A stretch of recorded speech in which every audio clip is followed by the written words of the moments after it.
The worst horror movie I ever saw was fucking great.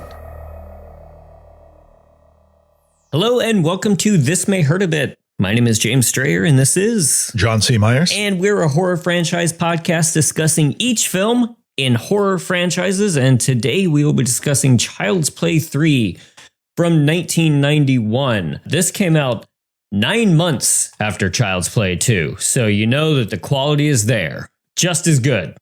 Yeah, they basically greenlit this as soon as they saw test screenings for Child's Play 2. And what's great is that Child's Play 2 had all that lead up to it in production. Like, oh, we're going to take like a whole bunch of extra time to make sure the puppetry gets right, all this stuff. Executives looked at that final result and went, we'll just do that. Yeah. But without all that extra time and money and stuff. So it's almost like like you've done the R&D. So just execute again, right? Yeah, you should be able to do it just as fast, right? Sure. Yeah, and poor Don Mancini just being like, I had no time to come up with anything interesting here. And I think that both he and Brad Dourif say that this is their least favorite of the series. I'm sure that was partially colored by the fact that they had to, like, the experience of just having to run with it. I'm sure that affects how you see the final product. But so far, I tend to agree, I think. I mean, I agree. But like for Brad Dourif, it's like you just show up in a room for 2 days and record a VO. So like, yeah. Ooh, this one really took it out of me. Right. Yeah. Plus, some of his more iconic Chucky lines are in this one. I can think of one in particular. And then another one in particular that made me laugh so damn hard for all the wrong reasons. But, we'll get there. Before we get too far into it, just like this one is so much more generic slasher than what they've been so far. So it's quite a change from that as well. What do you think of the military academy setting? Because at first I was thrown for a loop a little bit. Eventually I kind of settled on it's different. And that was about the strongest opinion that I had. Yeah, I mean, this isn't the first horror franchise we've done that ends up going to a military academy. Damien went there and Omen too. That's true. And yeah, this conceptually, a lot of interesting things could happen here if you want to talk about the overall skewing of masculinity. Yeah, that the series does. That could play into it more. I don't think it's that successful in that here. There's some nods to it there. But yeah, otherwise it's just kind of what's a new location we can go to that's not a home or an apartment? Yeah. A carnival. Yeah. And then eventually a carnival because we're done with this military stuff, I guess. But it was also it was turning me into Pete Hegseth, and not just because I'm already drunk. Yeah. But just like watching the undisciplined behavior at this school and worried about our future war fighters. Yeah. Why do you have a little kid playing video games at a military school? Well, I don't know how anything military schools work, but I'm going to pretend that I do.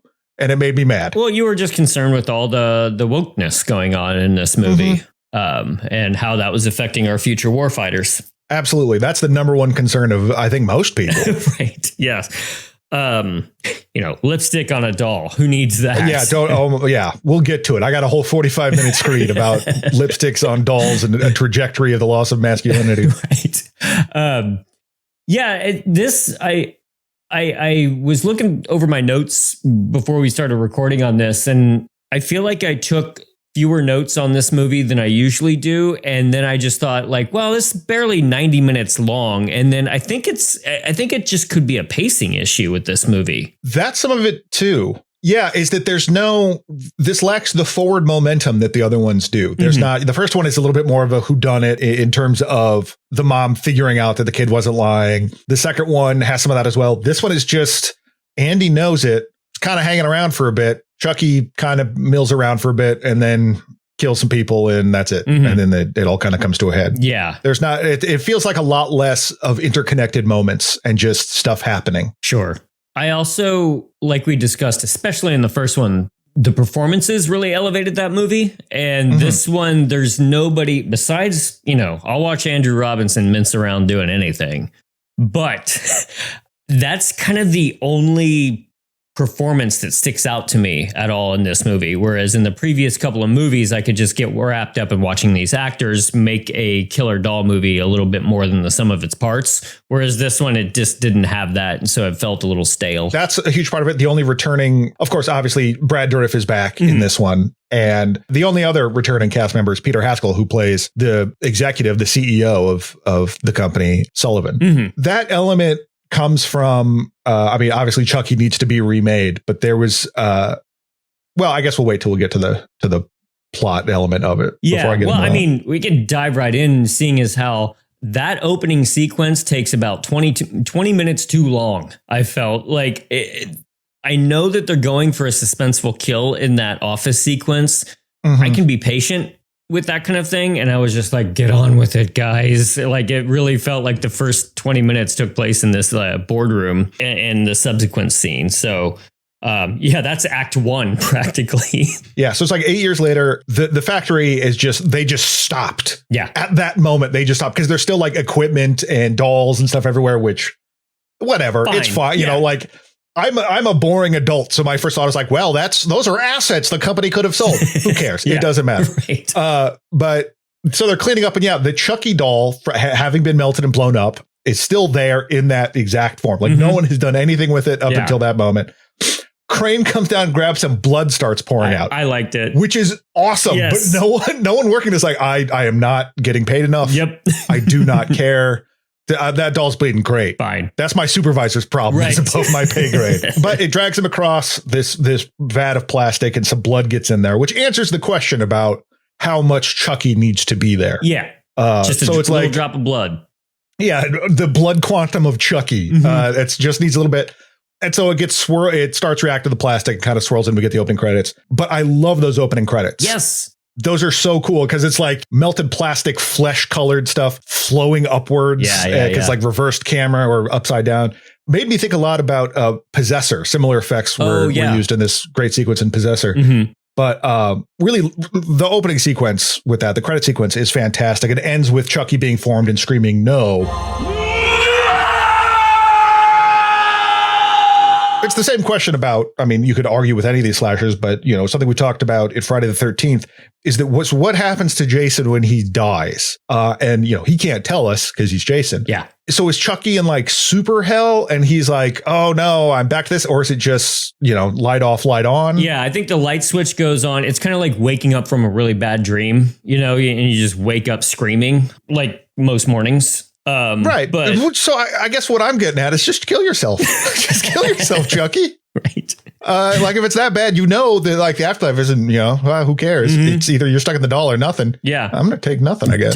Take the long sleep. I guess that's the only difference between me and Chucky. I love the big dramatic like piano hit at the very, very beginning of the credits, and then it bookending with the no, because it does kind of promise a little bit more of a Grand Guignol, like over the top feeling that maybe the rest of the movie doesn't have. But I was getting kind of revved up during that opening credit sequence. Don Mancini I don't know if he still feels this way after all the other movies, but he was not stoked with how jokey the second one was.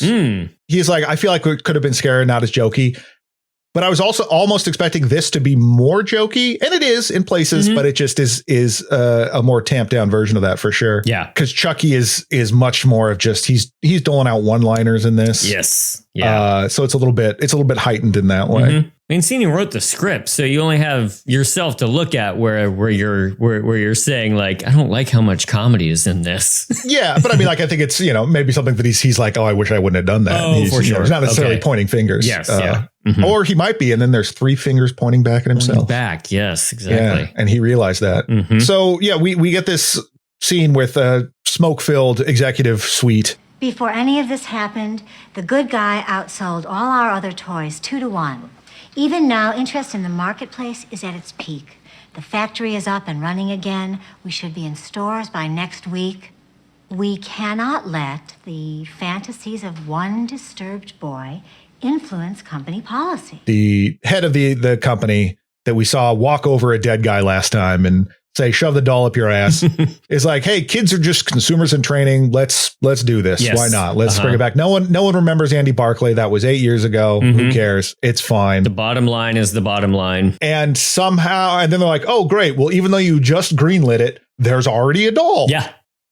So somehow that happened. Right. We built them out of tachyons, and they give him the doll, and he's like, great. I'm an 80-year-old man. I don't need a doll. Totally. But of course, that's Chucky, who comes back to life, and you said what was sort of a meant to be tense, but really was just kind of get on with it. Yes. Scene. Chucky stalks and kills the guy with toys, which I like that element of it. Sure. The use of toys to kill someone is a little bit more ironic, particularly when you're because he's a toy magnate. Yeah, he does the classic 80s CEO thing of pouring a whiskey, listening to the stocks, and practicing his putting. Right. So I would love to know like how many CEOs actually have the golf thing in their thing. It's it's not as fun as the morgue attendant eating a sandwich, but it's kind of like up there as far as trope goes. Yeah. Well, now it's just you have an AI club that does it, right? And you because just watch. why enjoy the golf? Right. It's more efficient. Your putting score goes up if you just have a robot do it. This scene was sort of kept in. Well, this scene was kept in, but changed significantly because originally Chucky was going to get built. Because as we talked about, there was an alternate cut of the second one where the movie ends with Chucky getting reformed and a smile showing on his face. But basically that he gets rebuilt, but then is just stuck in that warehouse for 8 years. I kind of like that. Yeah, but that also makes more sense for him to be like, I want vengeance over the guy that shut this down and made me, trap me here or something like that. Although I don't know why he couldn't leave. Yeah, I don't know the specifics of it. But this is just like, why are you mad at this guy for bringing you back to life? And so I had read somewhere that test crowds were like, well, how come? And the second one were like, how come Sullivan gets away? He's a jerk. Yeah, I think that kind of speaks to the overall point, some of the satirical nature of the movie. Of course. And that the real piece of shit is still out walking around. Yeah. It's not his problem. Right. Yeah. So we also just needed a kill up top. And, Chucky, then I believe this is where he figures out where Andy is. Yeah. Right. Like, so he's just like beep, boop, bop on the computer, pulls up, www.andybarkley.address.com and says like, oh, military school, time to go. Yeah. Fortunately, there was no change in computers in the last 8 years, which we know that Charles Lee Ray was a huge, user of. For sure. Yeah. Chucky just immediately hacks the planet and figures out again, fine. It's just like, well, let's just move this along. Yeah. And then, I mean, for anybody who didn't know going into this, like, last we saw Andy, he was like, 9 years old, maybe 10. So now we're talking military school. So, he's got I'm guessing like 16, 17. So like significant jump. And why? Again, who cares? I think it was just like, we didn't want to see another like 11-year-old like running around kind of not doing a whole lot. And I don't say that in a bad way because I don't know what I would expect a 10-year-old to do. To Chucky. Like he had some agency like we talked about the last time, but I'm all for the jump in time up to a teenager. Again, it's trying to not tell the same story again and doing so by making Andy much less like being in the needs to be taken care of role and that he needs to be protected, that he can operate as a guardian, or as someone on the hunt against Chucky, rather than just like it's me again. I'm still a little kid, and no adults believe me. Right. That still happens here. The dynamic is a bit different. Yeah, we catch up with Andy. He's at the military school, and the first place you stop when you're at a military school, of course, is the barber. Because if you know anything about going to the military, the first thing they do is shave your head so that you look like everybody else. And I got excited here because it's our old friend, Andrew Robinson. Oh, my God. Just going to town on this performance. Just shaving the scenery. Going at it like it's a Chinese buffet. Just chewing up so much stuff. Yes. Oh, yes. We're seeing some skin now, aren't we? He's a barber. He's got a pretty sweet stash that he frequently trims and looks out for because he needs to make sure that everybody has a nice haircut you can tune a clock to. He's an insane person. Yes. And he has no business being at this school, but I love it because he is obsessed with cutting kids' hair. When we see him, he is cutting the hair of this 8-year-old kid, Tyler, there was a scene where Andy was supposed to meet him on the bus to the academy, which would have solidified their friendship and given that pocket knife a little bit more resonance through the whole movie, a little bit more of a thematic point, but they got rid of that. So they just are talking very friendly, even though they've never met each other. Yeah. Anyway, the barber is cutting Tyler's hair and it's like, ooh, we're seeing skin. Yeah. And he's got photos around of all these different children he shaved with a lock of their hair on it. And I think they know like this isn't good to have this man like salivating over children's hair and hanging around youngsters. But we don't even have to pay him. We just pay him in the hair. Like that's all he wants. Yeah. So I'm sorry, this makes financial sense to us running the school. I mean, if there's anything that the U.S. government doesn't want to fund, it's the military by way of military schools. So we got to cut costs there, cut costs by cutting hair, holding on to it. So then he throws Andy in the chair. And the funny thing is like, I don't know, he barely cuts Andy's hair. Like his haircut for the rest of the movie is just like teen heartthrob hair, really, for the rest of the time. It's shorter than it was. But it's not, it's not high and tight. In Backstreet Boys terms, they took him from a Nick Carter to Kevin Richardson. Oh, a Kevin Richardson. Yeah. Gotcha. Yeah, that's all you needed everyone to knows say. what I'm talking about. Yeah, that's all you needed to say. But I also love that in doing that, the whole time he's just got cartoons on in the barbershop as well. It's for the kids, keep them calm. Is it? Yeah. One of those cartoons, of course, is an advertisement for the Good Guy dolls, which Tyler is very enamored with right off the bat. I think he even has the same reaction that Andy did in the first one, just saying, wow. Yeah. And there's already been a talk because Andy has visited the head of this school, Colonel Cochran, which has got to be a Halloween 3 reference. Yeah. Oh, yeah. Yeah. That makes sense. That's just too on the nose. Right. But they initially really wanted someone more like R. Lee Ermey, screamy and whatever. And this guy's more of just. Oh, has he played a soldier before? Like a drill sergeant? I mean, originally that was going to be his character in Texas Chainsaw, but they changed it. He's more of like a stern dad rather than just like a yelling psychopath, which is really what they wanted more of, to have like this big tough guy later when his heart just gives out. So he's just disappointed in you quietly instead of disciplining you, which hurts worse. Yeah, because they kind of go over, oh yeah, you're in trouble. You're a troubled teen because you are convinced dolls have been killing everyone you love. That classic tale. We're going to stop doing that here. Yeah. So here's my advice. Grow up. You're not a kid anymore. It's time to forget these fantasies of killer dolls. Tyler ends up scoring himself a free good guy doll. Now, it was delivered to the military academy. I guess Chucky boxed himself up, wrapped himself up, put postage on the outside, and mailed himself while he's inside the box. But hey, that's fine. This is getting into some Bugs Bunny rules, but I'm kind of okay with this. I like the idea of mailing himself to the military academy, and that's how he got there. Tyler decides, nuts to that, I'm keeping this for myself instead of delivering it. He gets super jazzed by the fact that he has a good guy doll now. Yeah, I don't know if we stress this enough. Tyler is like 7. Yeah, good point. There doesn't seem there's like one other kid we see later that's about that age, but everyone else is a teen except for this kid. Why is Tyler?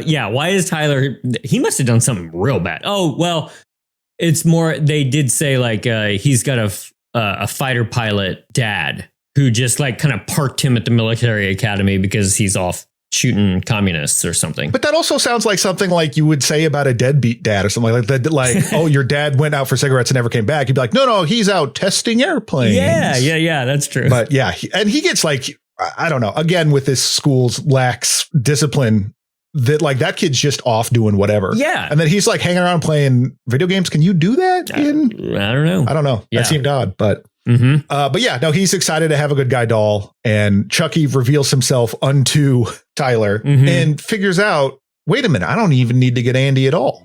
Wait a minute. I got a new body, and I ain't told anyone about my little secret yet. So, what's your name, kid? Tyler, what's yours? Chucky. But, my real name is Charles Lee Ray.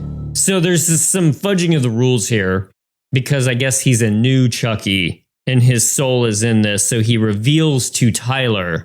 Well, does he reveal that he's stuck in a body? I mean, he obviously talks to Tyler, but yeah. I'm trying to work with the rule of, the crappy rule from the first one is just the weird voodoo curse. Exactly. Yeah. Because here's a problem. He's already revealed himself to somebody, to the Sullivan. Oh, right. Who he killed. Yeah. So he didn't think of that. Mm-hmm. So you still have a plot. You still have Tyler being in danger. But right. His idea is basically that, I can just steal Tyler's soul. Yeah. I don't need to. I can swap places with Tyler. He does the classic. We're going to play the old hide the soul game. Yes. Mm-hmm. Before that can be completed, they're stopped by Cochran and another military guy who are down in the basement doing something else. Yeah. Looking at stuff for this upcoming war games. Right. The voodoo curse, obviously, no one has enjoyed it other than Tom Holland behind the scenes. Totally. I don't know if the script was kind of written like this. They kept doing this because it's a knock at it, or this is just what the chant is. But where he's like, Ate Dewey Dembella. Give me the power, I beg of you. Give me the power, I beg of you. Yeah. It's just so limp. Yeah. So could I have some power? Yeah. No worries if not. Right. But right. Yeah. So he's trying to do that and gets stopped and has to go back to doll form. And then the rest of the movie happens. Yeah. In the meantime, we're getting a little Andy with his life at the military academy. There's the classic drill sergeant yelling at all the kids, and somebody decides to disobey. This is our new character, De Silva. She's the smart aleck young lady who is at the boys' military school. I thought they were all boys' schools, but shows how much I know about military school. And so they take a liking to each other, and she takes him to the gun range, and he's, of course, terrible at it. And, of course, she's very good at it. So this is her skill. She's a kind of a hard ass, and she's tough where Andy is not. Yes, and I do like that scene of Andy Barclay. By the way, this is a new Andy. Yes. This isn't the same actor. Mm-hmm. This is Justin Whalen. Been a few things, but most notably he was Jimmy Olsen in Lois and Clark, but he's been in some other stuff. Right, and that is Perry Reeves as De Silva. They work well together. Mm-hmm. They spend a lot of time with Andy and his stuff, which is a little bit less interesting because it's not as focused on Chucky. It's just kind of, boy, life in the military sure is dumb. Yeah. There's something funny about that, though, to me, which is soon after that sequence, Andy's out doing drills in the yard. And then from a distance, we just see one of the colonels just walking with the Chucky in his hands. And it just looks so out of place, but in a way that kind of worked for me. Because I was like, oh, we are in a completely new setup here.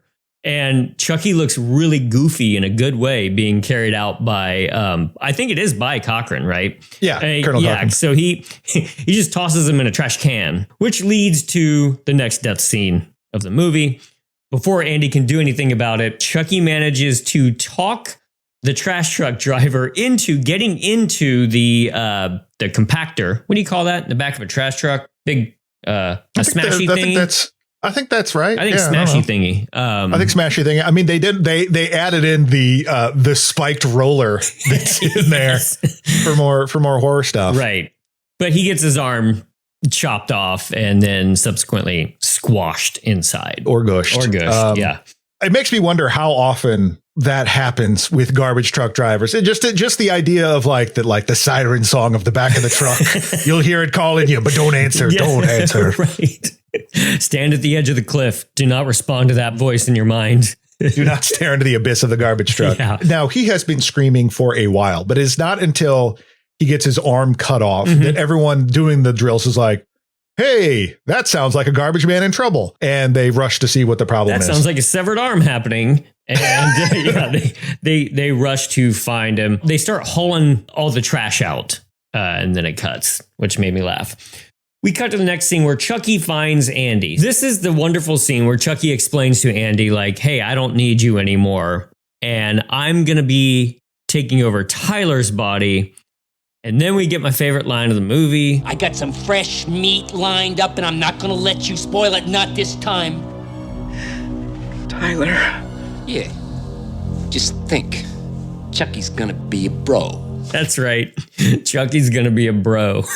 He's fine with it. He's just like, hey, people are people. Yeah. And I'm going to be one of them. Bill O'Reilly and his color blindness is really coming into fashion here in the early 90s. No, I don't know why. It cracked me up. It's a great delivery. And you're like, whoa, you can say that? Well, you shouldn't, but that's what Chucky's going to do.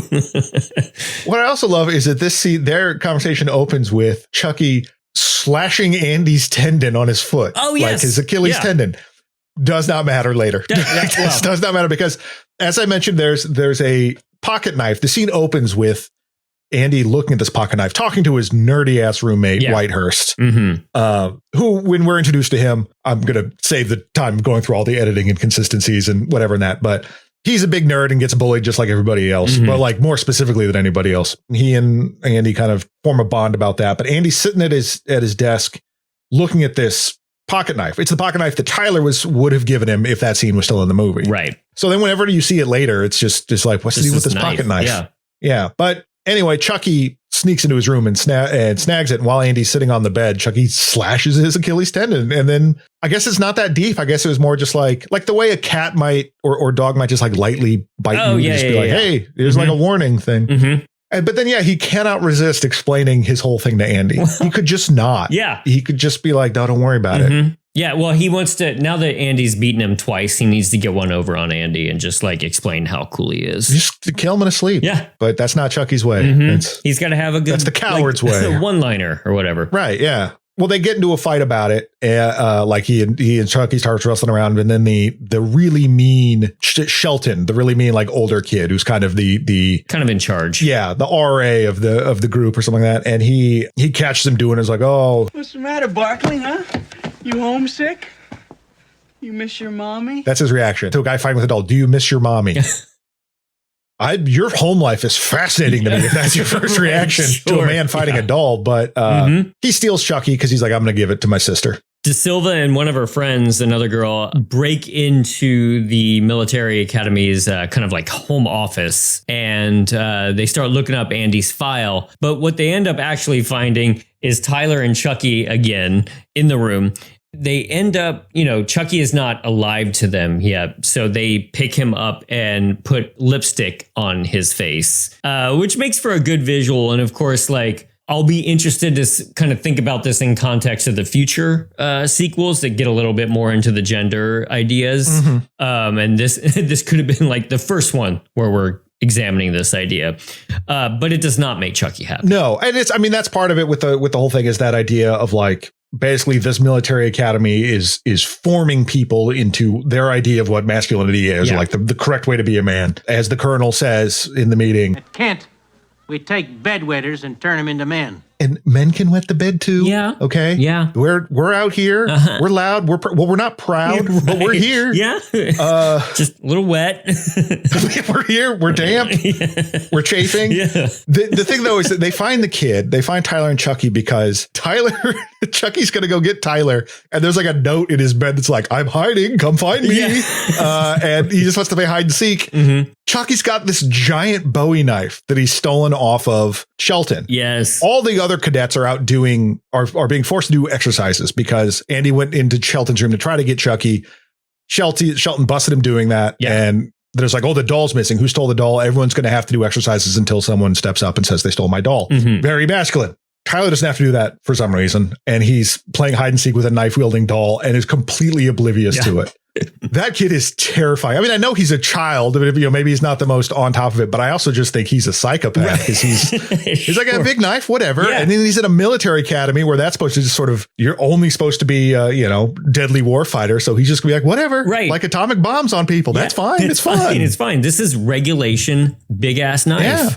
I'm going to play hide and seek. I'm going to hide you from life and then you come find me. Right. Chucky's got this knife. Eventually, So the girls run away and Chucky's left in the room. Cochran comes in, the colonel. There's a great shot of Chucky just standing there with that giant knife and the lipstick all over his face. I really enjoyed that shot. I enjoyed it so much that Cochran has a heart attack and died. Yeah. But I did like that they gave Chucky that one-liner at the end. He's like pissed off, like, you got to be fucking kidding me. Like he didn't even get to go slash the guy. He just died of a heart attack in front of him. They got my ass, by the way. I didn't bring this up because I had joked in the last one that, the first thing Chucky does when he comes back to life is strangle somebody. And he does it again in this one when he kills Sullivan. And he's like, man, strangling rules. Yes. I'm like, all right, well, fine. Yeah, he says he had a good one-liner there, too. Like some sort of like... Nothing like a strangulation to get the circulation going. So now, Cochran's out of the picture. Andy then confronts Tyler, tries to convince him that Chucky is not a good guy. He will lie to you. And Tyler doesn't really want to hear it. Mm-hmm. Another scene with Andrew Robinson. He's alone in his office, which means this has to be his death scene. As soon as you see him like sweeping up the hair, you're like, well, yeah, rip this guy. Well, before that, he's at mess. They're all dining. They have a quick silent prayer to the fallen Cochran, and then Andrew Robinson as Sergeant Botnick is just walking up and down the tables, grabbing kids by their hair and be like, "I want to see you." Look at you, Whitehurst. You're a disgrace. When's the last time you had a trim? 2 weeks ago, Sergeant. I think. You think? You think? I want to see you right after breakfast. You got it? Yes, sir, Sergeant Botnick, sir. And what are you looking at, new boy? Give me that sweet, sweet hair. And then goes to his office to, I don't know, lick the hair. Like, I don't know what he's doing. Well, he does give an explanation of like why it is that the military has begun to cut hair short. It's so that the enemy cannot sneak up behind you and pull on your hair and expose your throat, because that's the best way to kill you. Oh, little does he know what's going to happen to him in 5 minutes. Yeah. So he finds Chucky just in a little locker or something like that.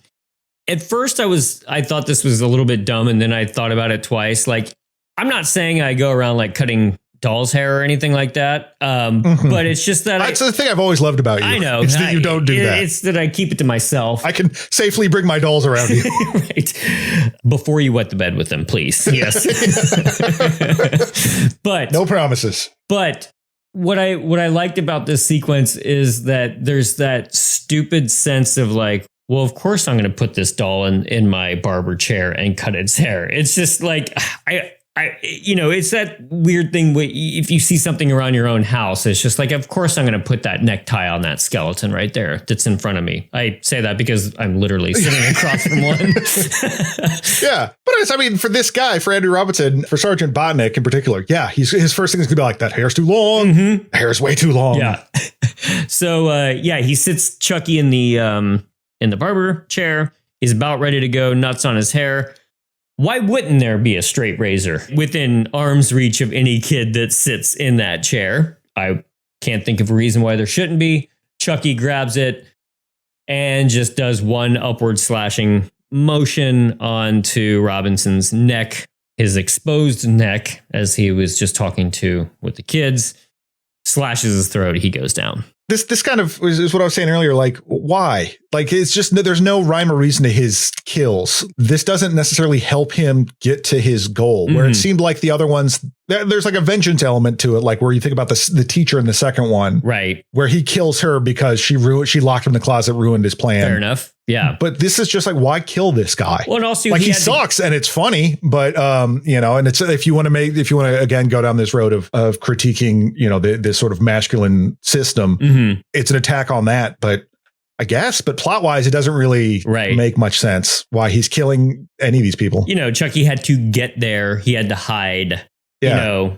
There had to be intention here. Just go get Tyler. Right. That's what you want. From here on out, I don't want to say my eyes start to glaze over on this movie.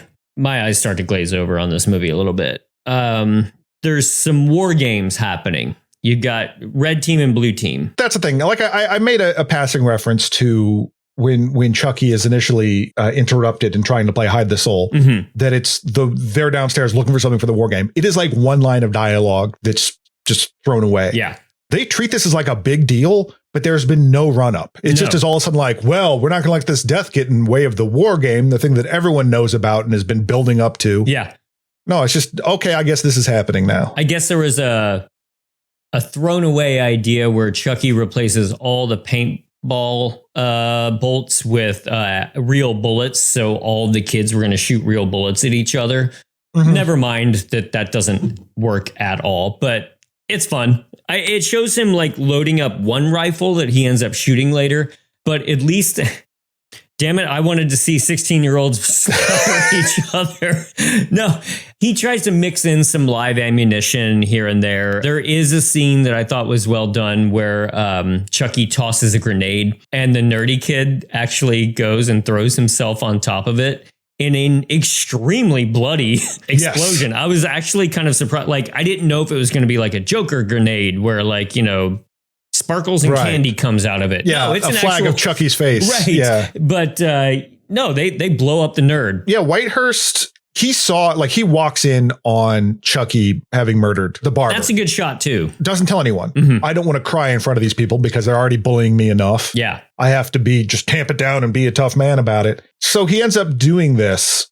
And I don't know if the idea is supposed to be like, well, this is what being a man really is, right. is being protecting and caring about even the people that were mean to you. It's just preserving life and being good or whatever. I don't know. It doesn't really feel very earned. Yeah. It just is like, well, I'm done with this character. Let's get rid of him. Right. Or, you know, there could have been a character moment between him and Andy about, you know, I guess like kind of what you're saying, like, is it a soldier's idea to protect his platoon or to take out more bad guys or something like that? But yeah, he just kind of jumps on it out of nowhere. But I will say that this is the closest Chucky has been to, this movie is the closest Chucky has been to rascal territory. Oh, because yes. Loading up guns like paintball guns with real ammunition. It's dark rascaling, but it's rascaling. That is pretty dark rascaling. I don't even think the Gremlins would do that. Like, that's a touch. No, I don't know. The Critters might. Yeah, they have no compunction about like killing people, but it'd be, I don't know, that's not as funny. Yeah. You know what I mean? Like, there's got to be more of like a Bugs Bunny element to it. Right. There's got to be a joke in there. There's got to be a punchline. Right. Yeah. So there's this war game that goes on for a while. And how do you escape a war game? How do you escape a military academy? Just go to that carnival. It's like right over the hill. Just cross the street. Yeah. Why don't you can cross the road to get out of the military academy and go to the carnival?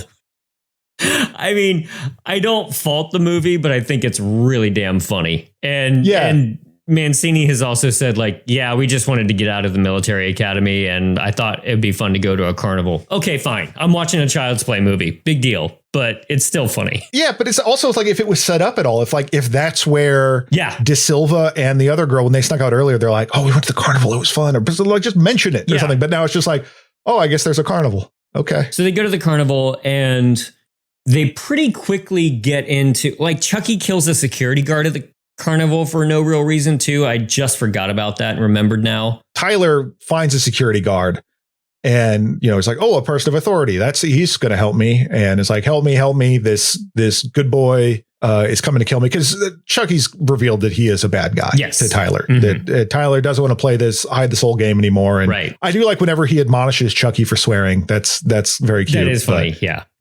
But yeah, so he gets freaked out by Chucky, runs to the carnival, tells the security guard at the carnival, hey, this guy's this Chucky's trying to kill me. And then the carnival guy's like, hey, I know what will cheer you up. This doll I found that is that is Chucky. That's kind of good. So they run around the carnival grounds for a while, and I do like the shots of the haunted house that is the climax of the movie.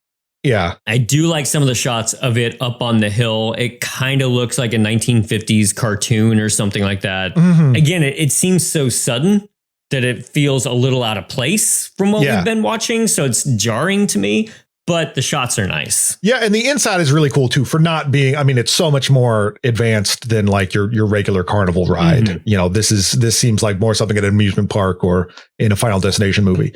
They initially wanted, in the initial script, Don Mancini had a whole thing where like they are on this kind of ride, but they're like fighting in between cars, and then the fight ends up going onto a roller coaster. Oh, yeah. And they went like, we don't have the money for that or the time. Yes. We have to just move forward with this. So they they got to hang around in this area, which is cool. But it's I think one of the advantages of having this kind of haunted housing is you can have these big, grandiose, ridiculous looking stuff. Yes. Their fake skull mountain, all that stuff, but still have it look hokey, and it's okay if it looks fake, if it wobbles when people touch it, for sure. But it still looks amazing, and they're running around in there, and there's a giant Grim Reaper with a scythe. Love him. The gimmick is you're on the car, and the scythe like comes down way before you get there, and that way is blocked off to you, so the cart goes the other way. Chucky gets hit in the head with the scythe that chops off part of his face, revealing a mostly human inside. Mm-hmm. Like it's not like anatomically correct. It's sinewy and bloody or whatever. So it looks great. Yeah, they never go like, oh, I guess he's waited too long, he's trapped in his body. They're like, no, that's just what Chucky is now. Yeah, like that's just the inside of him. Upon creation, I guess. I do love the idea that at this children's carnival, they don't have a prop scythe. It's a fully functional, sharp scythe. Because of course you do. That way no one will touch it. Right. Because if it's prop, people might mess with it. So they end up finishing up on the roller coaster, and there's a not a bone temple, if you will, but there's a skull mountain, I suppose, too. That Tyler and Andy and Chucky are running up. They're scrambling to the top. We get a moment where Chucky is like trying to get into Tyler's body again. And Tyler is like hanging from the edge of the mountain. It's like the big dramatic ending here. For the third movie in a row, Chucky ends up getting his hand chopped off by the aforementioned pocket knife. Mm-hmm. Below, the big tension is a giant sharp fan. Doing what? I have no idea, but it's blowing the crepe paper fire. Crepe paper orange thing, so it looks like fire, I guess. Yeah, it's I don't know. It's supposed to catch little wayward children or something like that. Very clearly. This guy running is like, I am trying to get fired. Yeah. Like, I hate this job so much. He's in there at night sharpening the scythe. Every and the sharpened fan is like, blade. Yeah, it's him. Yeah, this is going to be their fault, and I get to walk away from this job. There will not be a lawsuit. Not my problem. But so of course, what ends up happening is after Chucky gets his hand chopped off, he falls into the giant blade and is completely eviscerated. And that shot looks great too. I like the shots of Chucky falling and screaming. And I love it when Chucky is just super pissed off. Like they do such a good job of articulating the face in different ways and screaming. Well, that was one way they were able to speed things up, is that by this time, going back to computers improving, they were able to basically add robotics to his face that were controlled by a computer. So you're like, okay, this is how we match the lip movements, like with these motions. And you could just put that in so it would repeat it every take. Right. There was no chance of like one of the 9 billion puppeteers that are working this guy screwing that up. So that was all done. Right. Chucky was a lot less mobile in this one. Like you don't really see the full shots of him walking. Kevin Yeager his company worked on it. He just kind of was around in a more supervisory role. He was working on other things at the time. Yeah. So his company was still doing it. There was also they approached Ed Gale to come back and be Chucky's body double. And he was like, no, he kind of felt slighted by John Laffey in the second one. But no, I don't. Yeah. Well, good for him, because it wasn't until just now that I realized that there wasn't any shots of him in the movie at all. So it was all puppetry, which is still, it's good. It's like, I think they didn't have the time to spend a whole bunch of time and money on it. Right. Or they didn't have the budget to spend a whole bunch of time and money on it, but it's still good. Yeah. I think but it's a less of him moving around. Yeah. So Chucky is completely eviscerated, destroyed. There are bits of him all over the place. They want to destroy this doll. Every movie is, and there's not even, they didn't really do the Terminator, like kill him again and again and again, but they did do the like T-800 rip off part of the face to reveal what's beneath. Yeah, you got to do that. Although what's beneath is disgusting. Right. Yeah, is human flesh and sinews is meat under a doll. Right. Which is creepy. So yeah, at the very end, we've got a guy who picks up garbage around the carnival, who comes in and just poker sticks him part of Chucky's face or something. So the day saved, and the cops take Andy away. Yeah. Because this is insane what's just happened. It's unclear why. Well, I think it's probably because of the murders. That's why the cops are there, whatever. But De Silva, who had been shot in the leg by Chucky earlier, is leaving. It's like, oh God, are you going to be okay? And he's like, this is not new for me. I'm in and out of police cars all the time. Yeah. Don't worry about right. it. And yeah, you get this shot. I guess I missed where he like picked up part of Chucky, but yeah, Right. this, it's a shot of a carnival worker. Yeah. Picking up a chunk and putting it into his bag. And then the big pan up and then the movie just ends. That's it. So ends in a whimper. Yeah. Yeah. You know, the roller coaster is fine, but it's so kind of close to the big conveyor belt in the second one and not nearly as good. So that's a little disappointing. Yeah, I don't know. Let's honor our dead and come back with some final thoughts. Sullivan, played by Peter Haskell, strangled to death with yo-yo string. Garbage Man, played by Terry Willis, crushed in garbage truck. Colonel Francis Cochran, played by Dakin Matthews, heart attack for being scared to death by Chucky. Sergeant Botnick, played by Andrew Robinson, throat slit by Chucky with razor. Colonel Brett Shelton, played by Travis Fine, shot in the chest with replaced bullets. Cadet Whithurst, played by Dean Jacobson, jumps on live grenade thrown by Chucky. Security guard, played by Michael Chifo, shot in the head by Chucky. To me, this is a perfectly serviceable slasher movie. It's fine. I don't think it's as bad as some other people seem to think of it as. I mean, there's just weird issues with the pacing and just strange choices that, sure, chalk that up to having, a month to write a script, and then we have to smash this thing into production. So I don't know. I didn't hate it, but after part 2, which was a rollicking good time, this was a little bit of a letdown. It's got all kinds of issues. And like I said, it seems just like a bunch of scenes happening rather than one thing flowing into another. But it's fine. I think it's just because those other two were pretty good. Yeah. The first one I really liked. The second one's still good, but this, if those weren't as good as they were, this wouldn't hurt as much. Yes. But it's not great. And it didn't do that well either. And like the second one even didn't really do that well, but they'd already put this into production, but it only made 20.5 million out of with a budget of 13 million. So they're like, well, that was a mistake maybe. Right. Yeah. But it also was up against some heavy stuff like, well, actually, that's not true because Terminator 2 was in its 10th week and it still ended up wiping it off the map. But no shame in getting beaten by the best, I guess. Yeah, that's true. But I think Freddy's Dead came out the same weekend. So you had a couple other big, I did look at the box office and I'm just like, damn, all those are good movies. Which is funny because it's like, Chucky kind of morphing into Freddy. And it's like, why wouldn't I just go see Freddy? Yeah. Right. It's if I'm going to see a one-liner funny guy, I'll go to the big name. So yeah, and then there's going to be an 8-year dormitory.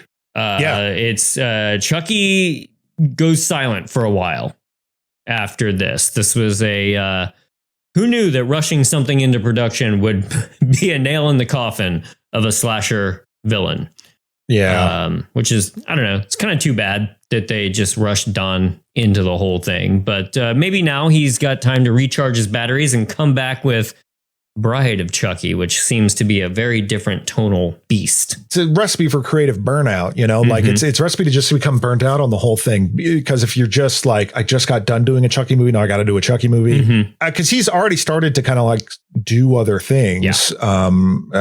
Don Mancini's writing other scripts and whatnot. And that can be frustrating when you're like, I'm so tired of this thing now. I don't created.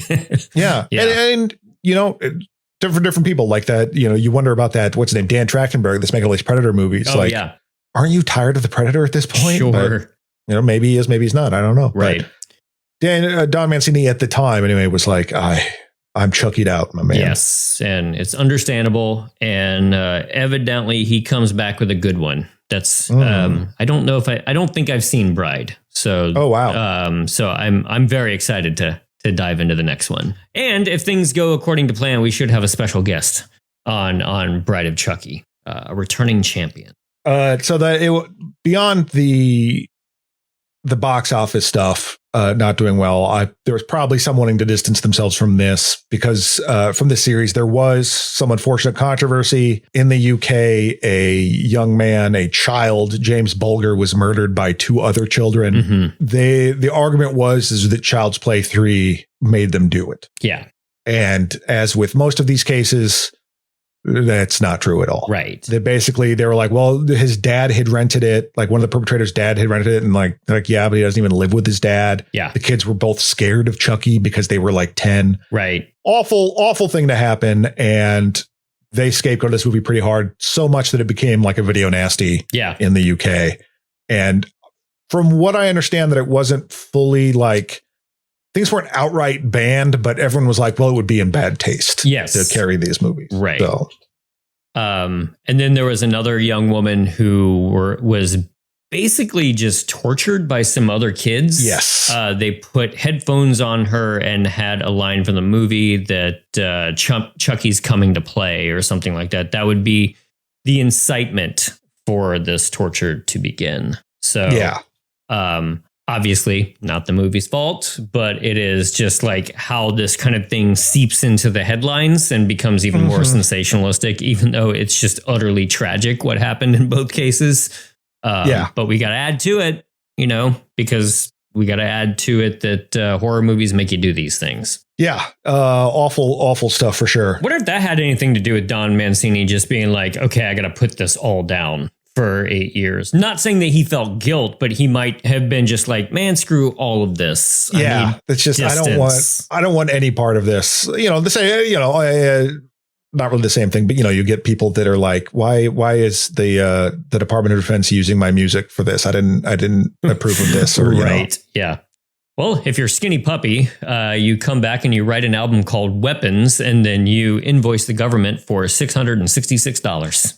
Nice. Which they did. Did it work? Did they get the? I don't think they got paid. No, but they made an okay final album. So yeah, They heard that the guards in Abu Ghraib were playing Skinny Puppy music. As a torture. So yeah. Anyway, what did everybody else think of Chucky Part 3? Is this as bad as some people say? Do you kind of like this one? I have seen people just say like, I kind of like the setting. I like the carnival ending. Like some people do still kind of like this one. It for us kind of fell in the middle. But as with all of these sequels, I always like hearing when it's somebody's favorite or somebody really likes it. Maybe you have a nostalgic value for it, which I'm sure is the case with a lot of these types of Chucky movies. But yeah, that'll do it for this time. So come back in a couple of weeks and we're going to check out Bride of Chucky, a whole new era for our favorite doll. So until then, good night. Good night. This has been a Caretaker Press production. It was produced by James Strayer and edited by John C. Myers. Logo by Ethan Kimberling and music by Michael Arthur Holloway, who you can find on Bandcamp. Follow us on Instagram at thismayhurtabitpod and email us at thismayhurtabitpod@gmail.com. Give us a 5-star review over on your favorite podcast app, and we'll see you next time.